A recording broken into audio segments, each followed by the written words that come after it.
Hello friends, welcome to three roses kitchen. இன்றைக்கி நம்ம கிச்சனில் சூப்பர் அண்ட் டேஸ்டியான ஒரு ஸ்நாக்ஸ் ரெசிபி தான் நம்ம செய்ய போகிறோம். இந்த ஸ்நாக்ஸ் செய்யறதுக்கான மெயின் இன்க்ரீடியன்ட் மீதமான இட்லி தாங்க. மீதமான இட்லி இருந்துச்சுன்னா இந்த ஸ்நாக்ஸ் ஈஸியாக நம்ம ரெடி பண்ணிடலாம். வாங்க இப்போ இந்த ஸ்நாக்ஸ் செய்யறதுக்கு என்னென்ன பொருட்கள் தேவைன்னு பார்க்கலாம். மீதமான இட்லி 3 எடுத்திருக்கோம். காய் சீவரதை யூஸ் பண்ணி இட்லியை வந்து இது மாதிரி துருவி எடுத்துக்கலாம். இப்போ பாருங்கள், இட்லியை நம்ம துருவிட்டோம். இது மாதிரி நல்லா உதிரி உதிரியாக இருக்கணும். அப்போ தான் வந்து பக்கோடா போடுறதுக்கு நம்மளுக்கு ஈஸியாக இருக்கும். இப்போ நம்ம துருவி வச்சுருக்க இட்லியை ஒரு பாத்திரத்தில் ஆட் பண்ணிக்கலாம். துருவிய கேரட் வந்து 1 கப் அளவு எடுத்து வச்சுருக்கோம், அதை இதோட ஆட் பண்ணிக்கலாம். காரத்துக்காக ஒரு 2 பச்சை மிளகாய் கட் பண்ணி எடுத்து வச்சுருக்கோம், அதையும் இதோட ஆட் பண்ணிக்கலாம். குடமிளகா ஒரு பாதி கட் பண்ணி எடுத்து வச்சுருக்கோம், அதையும் இதோட ஆட் பண்ணிக்கலாம்.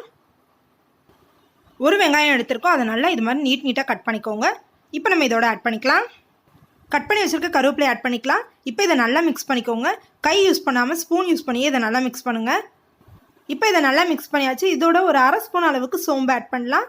சோம்பு ஆட் பண்ணுறதுனால ஃப்ளேவர் ரொம்ப சூப்பராக இருக்கும். உப்பு தேவையான அளவு ஆட் பண்ணிக்கலாம். இதோட கடலை மாவு ஒரு 4 ஸ்பூன் ஆட் பண்ணிக்கலாம். கடலை மாவு ஆட் பண்ணியாச்சு. இதோட நம்ம 2 ஸ்பூன் அளவுக்கு அரிசி மாவு ஆட் பண்ணிக்கலாம். பக்கோடா நல்லா கிறிஸ்பியாக வரதுக்காக தான் இந்த அரிசி மாவை ஆட் பண்ணுறோம்.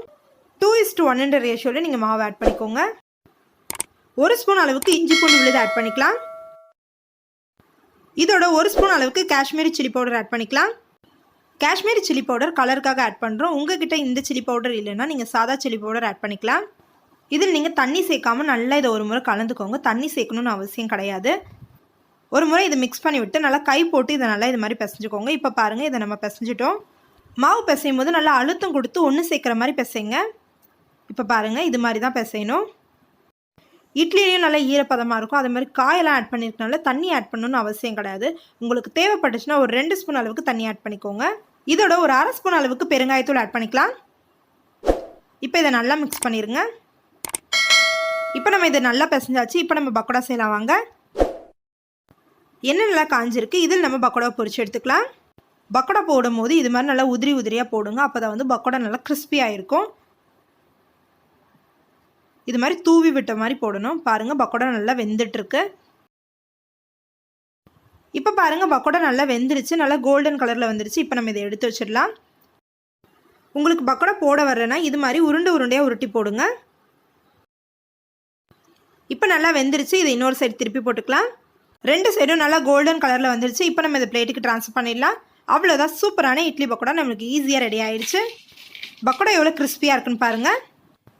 அவ்வளவுதாங்க, ரொம்ப ரொம்ப டேஸ்டியான பக்கோடா நம்ம ஈஸியாக ரெடி பண்ணிட்டோம். அதுவும் மீதமான இட்லி யூஸ் பண்ணி ரெடி பண்ணியிருக்கோம். இட்லியை யூஸ் பண்ணி தான் இந்த பக்கோடா செஞ்சீங்கன்னு யாருக்குமே தெரியாதுங்க. அவ்வளோ ஒரு டேஸ்டியாக இருக்கும். இந்த ரெசிபி நீங்கள் உங்கள் வீட்டில் ட்ரை பண்ணி பார்த்துட்டு எப்படி இருக்குன்னு சொல்லுங்கள். இது வரைக்கும் நீங்கள் நம்ம சேனலை சப்ஸ்கிரைப் பண்ணாமல் இருந்தால் சப்ஸ்கிரைப் பண்ணிக்கோங்க. கூடவே இருக்க அந்த பெல் ஐக்கானை கிளிக் பண்ணிட்டீங்கன்னா நாங்கள் எப்பப்போ வீடியோ போடுறோமோ அப்பப்போ அது உங்களுக்கு நோட்டிஃபிகேஷனாக வரும்.